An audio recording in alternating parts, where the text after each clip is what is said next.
খড়গপুরে কারখানায় শ্রমিক মৃত্যু আর তাতেই বিক্ষোভ, আর সেখানে বিক্ষোভ দেখান মেদিনীপুরের বিজেপি প্রার্থী অগ্নিমিত্রা পল।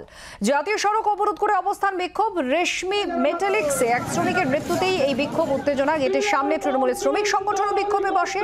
দুই সংগঠনের আন্দোলনে জাতীয় সড়ক অবরুদ্ধ হয়। ইগোপি আমাদের সঙ্গে রয়েছেন। ইগোপি, অবরোধ কি উঠেছে? দেখো, আসলে তোমাকে বলে রাখি, গত পরশুদিন এক শ্রমিকের কারখানায় কাজ চলাকালীন মৃত্যু হয়।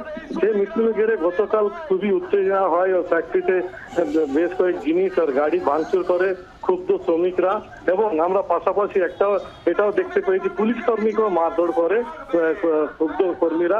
আজকে পুনরায় বিজেপি প্রার্থী, মেদিনীপুর লোকসভার বিজেপি প্রার্থী অগ্নিমিত্রা পাল এই দাবি নিয়ে আজকে আন্দোলনে জাতীয় সড়ক অবরোধ করে রাস্তায় বসে পড়েন।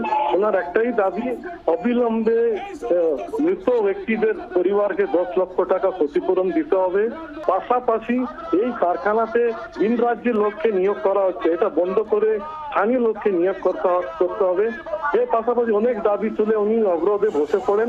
কিন্তু প্রায় 2.5 ঘন্টা অবরোধ চলার পর ফ্যাক্টরি প্রশাসনের সঙ্গে কথা হয়েছে, ওনারা এই ব্যাপারে দেখবেন বলে জানিয়েছেন। তারপরে কিন্তু এই আন্দোলন উঠে যায়। ধন্যবাদ। ইগোপি আমাদের প্রতিনিধির সঙ্গে ছিলেন। অবরোধ উঠে গিয়েছে।